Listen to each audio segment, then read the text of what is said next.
And welcome back to Subculture After Dark. Well, Suicidal Angels are about to drop their brand new album, Profane Prayer.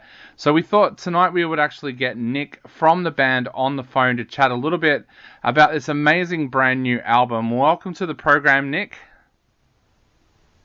Thank you very much for having us. Thank you very much for having me. Thank you very much for your nice comments about our music. No worries. Now, Nick, tell us a little bit about this brand new album. I've had the opportunity to sit down and take a listen to it, but of course our listeners haven't yet. So tell us a little bit about what you guys were talking about when you first started to work on this album.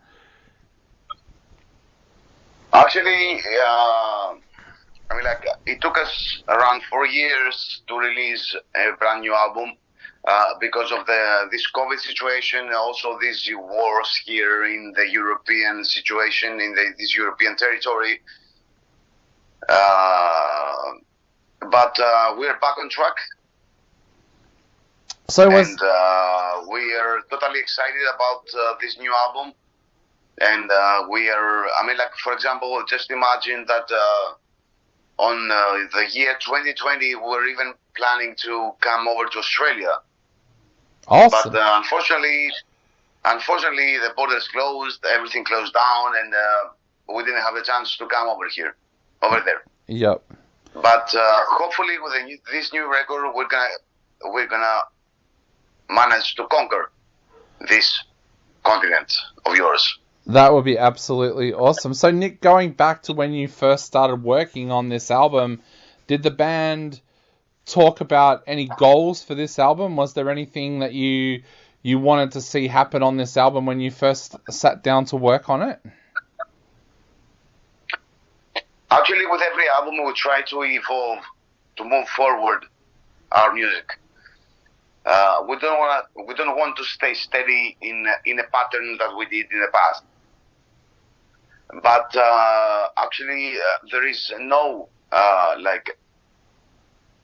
no motive around the whole thing. We're just playing music that we like. Yep. You know, if our music doesn't make us headbanging in the studio, how it's gonna make you headbanging when you listen to it? Yep. So I understand that a lot of this album was written about your interest in philosophy. Tell us a little bit about your interest in philosophy and how it actually inspired this album. The thing is that actually I'm a person that I like reading, and I like listening to podcasts also. So all this reading about Nietzsche, about Socrates, Platonas, and Heraclitus, and whatever, cannot leave you unaffected from the whole thing.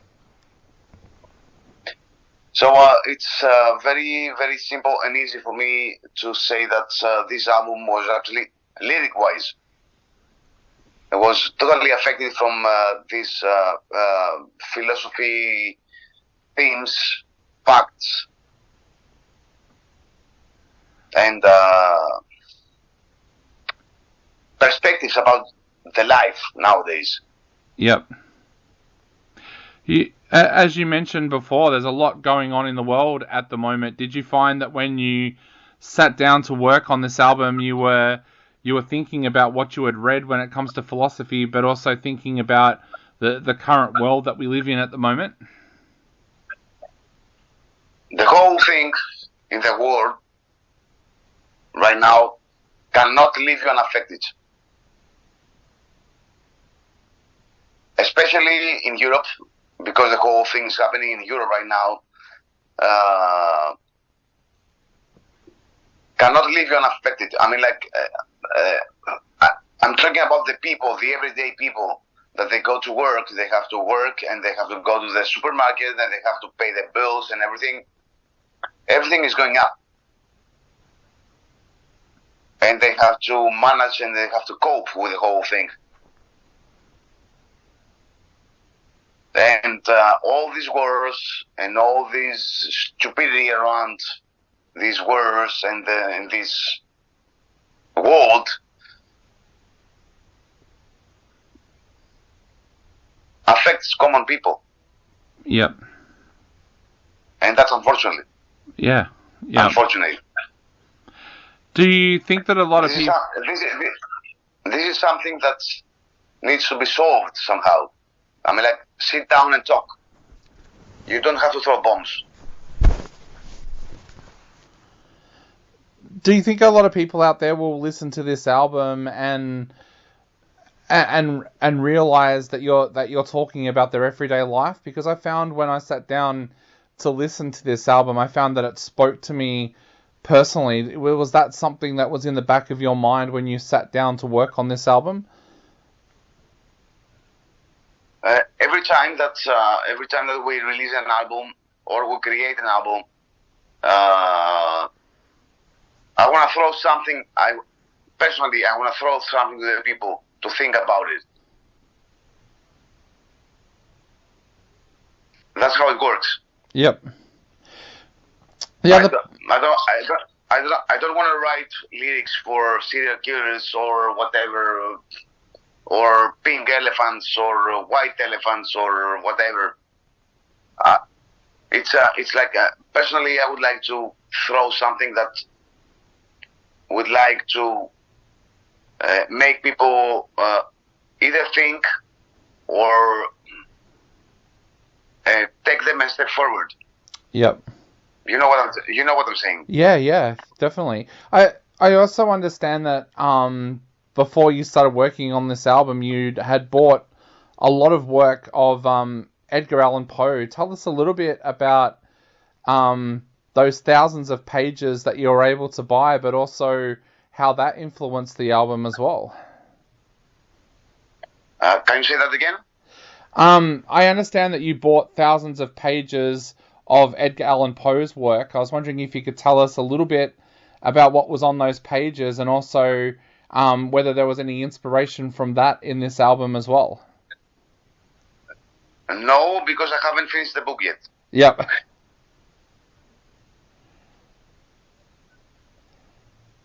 So what was on those pages? Have you started reading those pages yet?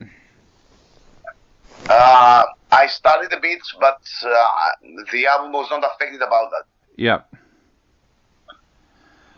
Okay, so tell us because I haven't finished the book yet. Yeah. So tell us a little bit about the tracks on this album. Like, one of the things that really hit me when I sat down to listen to this album was nearly every song sounds like it has its own difference in a sense. Like, there's something remarkable about every track on this album.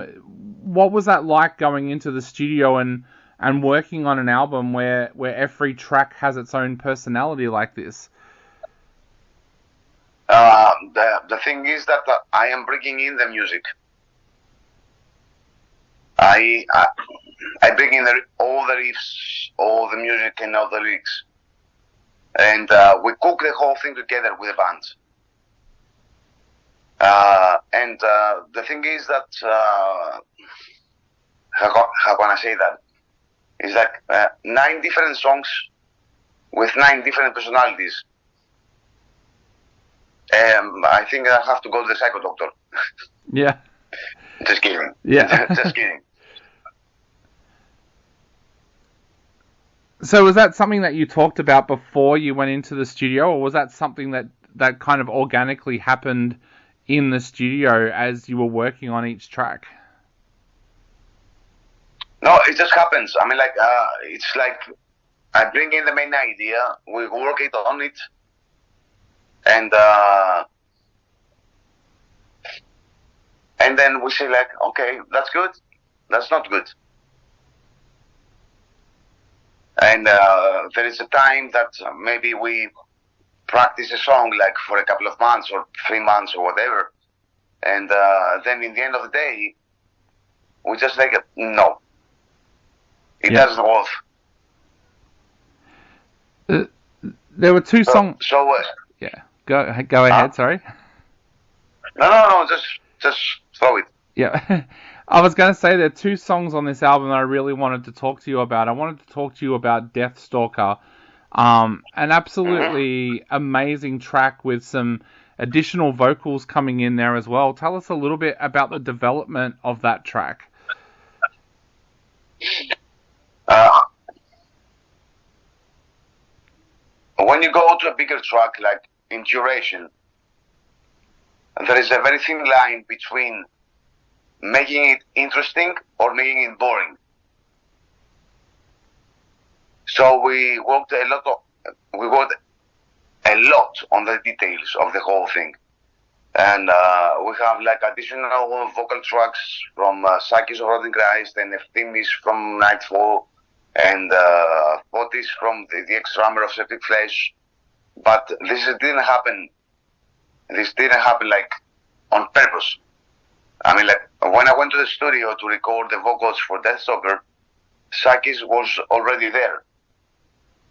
He was recording something for his own personal album or Rotting Christ, I don't remember. So I asked him, like, are you interested too? Because we know the guys. He said, like, okay, I'm gonna do it. I'm gonna try that out. And like an hour later, Eftimis comes over for just like saying hello or for a coffee or whatever. And he said, like, that sounds interesting. I would like to do some vocals more. And then Fotis also said, like, I'm going to do some vocals too. So it was kind of an experiment. And in the end of the day, and in the end of the mixing process, we were listening to the whole thing and was like, that sounds nice. Yeah. Yeah. We have to keep it. The other track I wanted to ask you about as well was the 5 Paths of Fate. That is an absolutely amazing track, and it feels like there's so many different things going on in that track. There's Oriental sounds, there's Eastern instruments. How much of that track was planned before you went into the studio, and how much of it kind of just happened while you were working on it in the studio?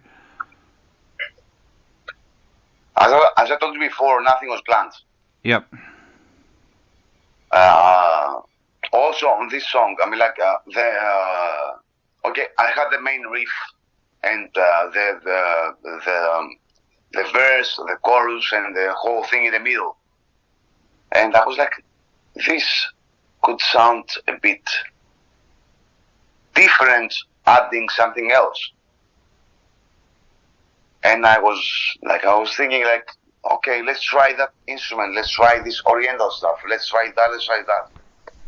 And it was just trying stuff, and it happened. Out of nowhere, it was like, okay, that sounds nice. That fits. That doesn't fit because it was all like, we didn't have anything like planned. Yep.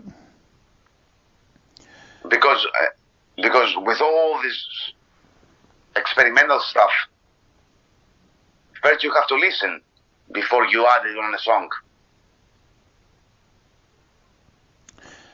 How long did?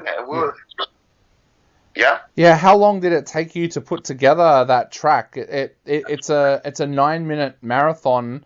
How long did it take you to actually put together that track and be happy with it? It took some time.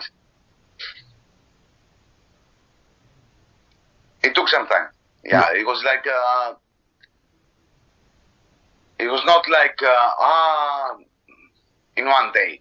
No. Yep. We had to work on that because, as I told you before, it's like the thin line.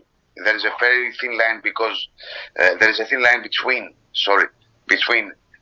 making a long song interesting and a long song boring. You have to work on the details. Yep.